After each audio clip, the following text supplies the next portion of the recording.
ಕಾಡಿನ ತಪ್ಪಲಿನಲ್ಲಿ ಸೂರ್ಯನ ಮೊದಲ ಕಿರಣಗಳು ಎಲೆಗಳ ಮೇಲೆ ಮಿನುಗುವಾಗ ಪಕ್ಷಿಗಳ ಚಿಲಿಪಿಲಿ ಕಲರವ ಒಂದು ಸಂಪನಿಯಂತೆ ಗಾಳಿಯಲ್ಲಿ ತೇಲುತ್ತದೆ. ದಟ್ಟವಾದ ಮರಗಳ ನಡುವೆ ಹಸಿರು ಕಿರೀಟದಂತೆ ತಲೆಯೆತ್ತುವ ಕಾಡಿನಲ್ಲಿ ಒಂದೊಂದು ಕಿಚ್ಚಾಟವು ಒಂದೊಂದು ಕಥೆಯನ್ನು ಹೇಳುತ್ತದೆ. ಬೆಳಗಿನ ಜಾವದಲ್ಲಿ ಕಾಡಿನ ಗಾಯಕಿಯಾದ ಕೋಕಿಲೆ ತನ್ನ ಸಿಹಿಯಾದ ಕೂಗಿನಿಂದ ಎಲ್ಲರನ್ನೂ ಎಚ್ಚರಿಸುತ್ತಾಳೆ.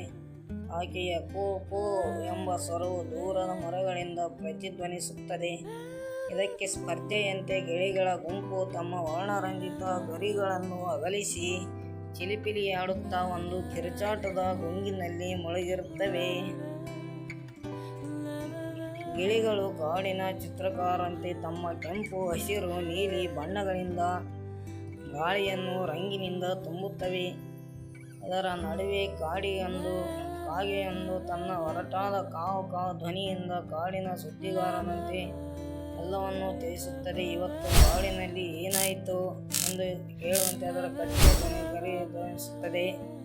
ದೂರದಲ್ಲಿ ಗೂಬೆಯೊಂದು ತನ್ನ ರಾತ್ರಿ ಗುಟ್ಟನ್ನು ತಿಳಿಸುವಂತೆ ಹೂ ಎಂದು ಕೂಗುತ್ತದೆ. ಆದರೆ ಬೆಳಗಿನ ಈ ಗದ್ದಲದಲ್ಲಿ ಅದರ ಧ್ವನಿ ಸ್ವಲ್ಪ ಮುಂದಾಗುತ್ತದೆ. ಕಾಡಿನ ಚಿಕ್ಕ ಚಿಕ್ಕ ಪ್ರಾಣಿಗಳಾದ ಚಿಟ್ಟೆ, ಕುರಿಚಿಟ್ಟೆಗಳು ತಮ್ಮ ತೀಕ್ಷ್ಣ ಚೀ ಚೀ ಎಂದು ಗೂಡು ಕಟ್ಟು ಧ್ವನಿ ನೋಡುತ್ತವೆ. ಒಂದು ಕಡೆ ಕೆಂಪು ಕೊಕ್ಕಿನ ಕರೆ ತನ್ನ ಮರತಾಣಿ ಕೊರೆಯುತ್ತಾ ಟಕ್ ಟಕ್ ಸದ್ದಿನಿಂದ ಕಾಡಿನ ಟಮ್ನಂತೆ ರಾಗವನ್ನು ತುಂಬುತ್ತದೆ. ಈ ಎಲ್ಲ ಶಬ್ದಗಳ ನಡುವೆ ಒಂದು ಮಯೂರ ತನ್ನ ರಾಜಕೀಯ ಗರಿಗಳನ್ನು ತೆರೆದು ಮಿಯಾವ್ ಮಿಯಾವ್ ಎಂದು ಕೂಗುತ್ತಾ ಕಾಡಿನ ರಾಜನಂತೆ ತನ್ನ ಸ್ಥಾನವನ್ನು ಘೋಷಿಸುತ್ತದೆ. ಈ ಕಲರವ ಕೇವಲ ಶಬ್ದವಲ್ಲ, ಅದು ಕಾಡಿನ ಜೀವನದ ಲಯ. ಪಕ್ಷಿಗಳ ಈ ಚಿಲಿಪಿಲಿ ಗಾನವು ಪ್ರಕೃತಿಯ ಸಂಗೀತವಾಗಿ ಕಾಡಿನ ಪ್ರತಿ ಜೀವಿಗೂ ಒಂದು ಸಂದೇಶವನ್ನು ತಿಳಿಸುತ್ತದೆ. ಕೆಲವು ಕೂಗುಗಳು ಪ್ರೀತಿಯ ಕರೆಯಾದರೆ ಇನ್ನು ಕೆಲವು ಎಚ್ಚರಿಕೆಯ ಸಂಕೇತ. ಕಾಡಿನ ಈ ಸಂಗೀತವು ಒಂದು ಜೀವಂತ ಕಥೆಯಾಗಿ ಎಂದಿಗೂ ಮುಗಿಯದ ಸಾಹಸವನ್ನು ಹೇಳುತ್ತದೆ. ಬೆಳಗು ಮುಗಿದಂತೆ ಸೂರ್ಯನ ಕಿರಣಗಳು ಕಾಡಿನ ಒಳಗೆ ತೂರಿಕೊಂಡು ಪಕ್ಷಿಗಳ ಚಿಲಿಪಿಲಿ ಕಲರವ ಕ್ರಮೇಣ ಕಡಿಮೆಯಾಗುತ್ತದೆ. ಆದರೆ ಕಾಡಿನ ಹೃದಯದಲ್ಲಿ ಈ ಶಬ್ದಗಳು ಎಂದಿಗೂ ಸಂಪೂರ್ಣವಾಗಿ ಮೌನವಾಗುವುದಿಲ್ಲ.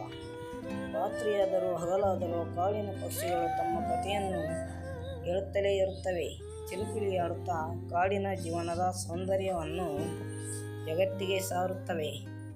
ನಮಸ್ಕಾರ ಗೆಳೆಯರೇ.